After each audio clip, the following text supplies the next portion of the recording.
کچھ دن بعد لوگ ایک بار پھر ابلیس کے وسوسوں میں آ کر کفر کی طرف پلٹ گئے، کیونکہ ابلیس کسی بھی شخص کو اپنے قبضے میں لیے بغیر نہیں چھوڑتا۔ اس طرح ایک بار پھر شرک اور کفر پھیل گیا، تو اللہ نے ان کی ہدایت کے لیے حضرت صالح علیہ السلام کو پیغمبر بنایا۔ وہ سمود کی نسل سے تھے اور یہ قوم عاد کی نسل سے تھی۔ پھر یہ لوگ ہجر نام کی بستی میں جا کر بس گئے۔ قرآن کا سورہ ہجر اس بستی کے نام سے ہے۔ سورہ ہجر میں اللہ فرماتے ہیں، ہجر والوں نے بھی اپنے رسول کو جھٹلایا۔ قوم سمود کا شہر خمر تھا، جو آج کے دور میں مدینہ شہر کے نام سے جانا جاتا ہے۔ یہ جگہ مدینہ منورہ کے نارتھ ویسٹ سائڈ پہ لوکیٹڈ ہے، لگ بھگ 380 کلومیٹر دور۔ یہ لوگ پہاڑوں کو کاٹ کر سٹون کے گھر بناتے تھے، اور یہ اسکل انہیں قوم عاد سے لیگیسی میں ملی تھی۔ اللہ نے قرآن میں ان لوگوں کا ذکر کیا ہے، اور ہم نے سمود اور عاد کو ہلاک کر دیا، جن کے گھروں کے نشان تمہارے سامنے اب بھی موجود ہے۔ ان کے گھر ان کی تباہی کے بعد بھی موجود ہے۔ شام کے راستے میں یعنی سیریا کی طرف خیبر سے لے کر تابوت تک سمود کے نشان آج بھی دیکھے جا سکتے ہیں۔ وہ پہاڑوں کو تراش کر گھر بناتے تھے۔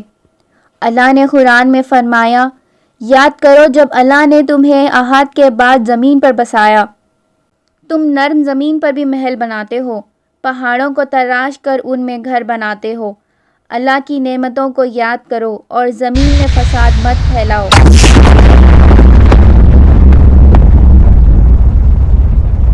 یہ سب ان کی طاقت اور اسکل کا ثبوت تھا۔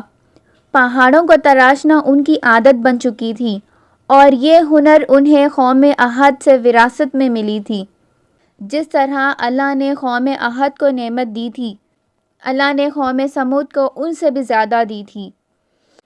حضرت صالح علیہ السلام نے اپنی قوم سے کہا، تمہیں ان سب چیزوں میں چین سے رہنے دیا گیا ہے، باغ، چشمے، کھیتوں اور نرم کھجوروں میں۔ تم پہاڑوں کو تراش کر بڑی بڑی عمارتیں بناتے ہو، تو اللہ سے ڈرو اور میری بات مانو۔ لیکن ان لوگوں نے آپ کی بات نہیں سنی، وہ جادو اور جھوٹ پر اتر آئے۔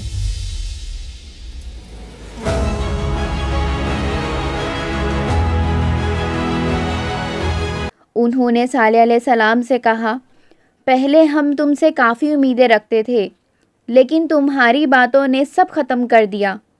پھر بھی صالح علیہ السلام انہیں دعوت دیتے رہے۔ آپ کہتے، اللہ کی عبادت کرو، اس کے سوا تمہارا کوئی معبود نہیں۔ تمام انبیاء اپنی قوم کو یہی دعوت دیتے آئے ہیں، اللہ کی عبادت کرو۔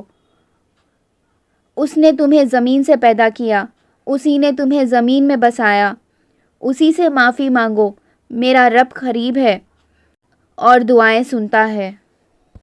صالح علیہ السلام انہیں کہتے رہے، اللہ سے معافی مانگو تاکہ تم پر رحم کیا جائے۔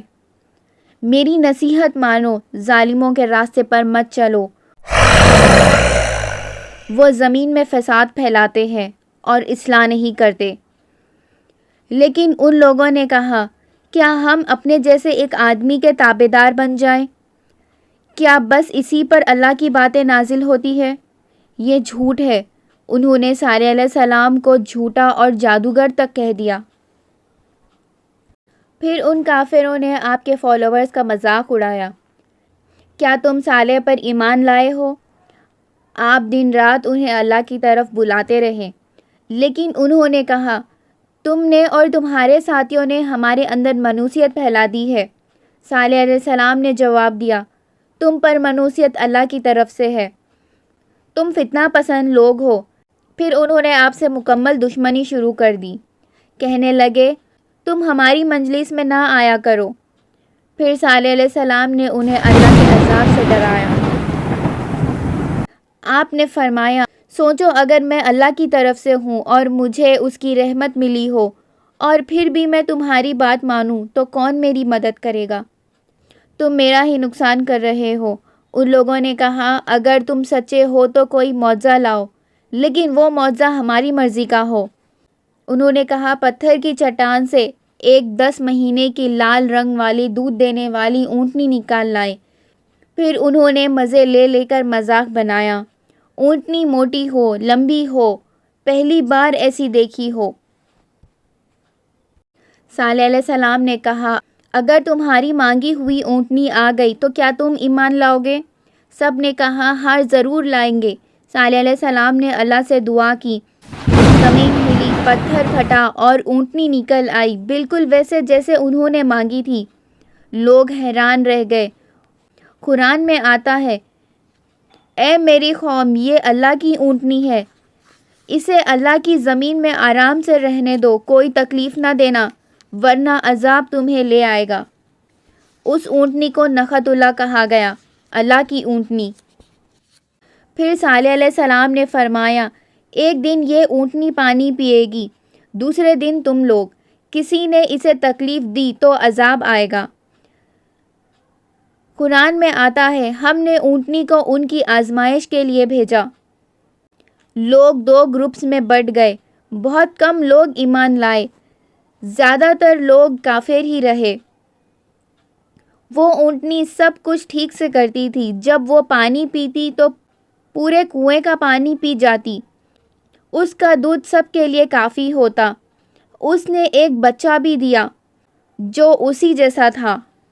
لوگ اس بچے کو دیکھ کر حیران ہوتے، پھر بھی وہ زیادہ لوگ ایمان نہیں لائے۔ پھر قوم کے سرداروں نے مشورہ کیا اگر صالح زندہ رہے تو سب ان کے ہو جائیں گے، یہ اونٹنی تو ہمیں پریشان کر رہی ہے، ہمیں اس سے چھٹکارا لینا ہوگا۔ ایک شخص کو چنا گیا، خدیر بن سلیم، اور اس کے ساتھی نے اونٹنی کو مار دیا۔ قرآن میں آتا ہے انہوں نے اونٹنی کے پیر کاٹ دیے، یہ شخص ان میں سب سے زیادہ بد نصیب تھا۔ انہوں نے کہا اگر عذاب لانا ہے تو لے آؤ۔ جب اونٹنی کے بچے نے دیکھا وہ بھاگ گیا، لیکن ان لوگوں نے اسے بھی مار دیا۔ پھر لوگوں نے اونٹنی اور اس کے بچے کا گوشت کھایا۔ جو لوگ صالح علیہ السلام پر ایمان لائے تھے وہ الگ ہو گئے۔ جب صالح علیہ السلام کو پتہ چلا تو آپ پریشان ہو گئے۔ آپ نے کہا اب تمہیں 3 دن کی مہلت ہے، پھر عذاب ضرور آئے گا۔ لیکن لوگ آپ کو دھمکی دینے لگے، کہنے لگے اگر تم نبی ہو تو عذاب لے آؤ۔ پھر 9 سرداروں نے پلان بنایا، صالح علیہ السلام اور ان کے گھر والوں کو رات میں مار دیں گے، لیکن اللہ نے بھی اپنا پلان بنایا۔ جب وہ لوگ پہاڑ پر چڑھنے لگے تو زمین ہلنے لگی اور ایک چٹان ان پر گری اور وہ سب پس گئے۔ یہ تھا عذاب کی شروعات۔ صالح علیہ السلام اپنے ساتھیوں کے ساتھ وہاں سے نکل گئے۔ دوسرے دن لوگوں کے چہرے لال ہو گئے، تیسرے دن کالے۔ انہوں نے رونا شروع کر دیا۔ پھر ایک تیز خطرناک آواز، سب کچھ ختم ہو گیا۔ سورہ ہود میں اللہ فرماتے ہیں ایک زور کی آواز نے انہیں گرا دیا اور وہ اپنے گھروں میں مردہ پڑے رہے۔ سورہ قمر میں اللہ فرماتے ہیں ہم نے ان پر ایک چیخ بھیجی اور وہ سب مٹی میں مل گئے۔ صالح علیہ السلام اور ان کے ساتھی بچا لیے گئے۔ وہ جگہ آج بھی مدینہ شہر کے نام سے مشہور ہے۔ قرآن میں آتا ہے یہ ان کے گھر ہے جو ظلم کی وجہ سے ویران ہو گئے۔ صالح علیہ السلام نے کہا میں نے تمہیں اللہ کا پیغام دیا تھا لیکن تم لوگ بات نہیں مانتے۔ پھر آپ ایک اور بستی راملہ میں چلے گئے، وہیں آپ کی وفات ہوئی۔ قرآن میں صالح علیہ السلام کا ذکر 26 بار آیا ہے۔ صالح علیہ السلام کی اونٹنی ایک نشانی تھی، لیکن وہی ان کی ہلاکت کا سبب بھی بنی۔ قرآن میں اللہ فرماتے ہیں ہم اونٹنی کو ان کی آزمائش کے لیے بھیجے ہیں۔ اگر کوئی قوم نبی سے نشانی مانگے اور پھر بھی ایمان نہ لائے تو عذاب ضرور آتا ہے، لیکن امت محمد صلی اللہ علیہ وسلم اس سے محفوظ ہے۔ رسول صلی اللہ علیہ وسلم نے دعا کی تھی کہ اللہ ان کی امت پر عذاب عام نہ کرے، تو اللہ نے یہ دعا قبول کی۔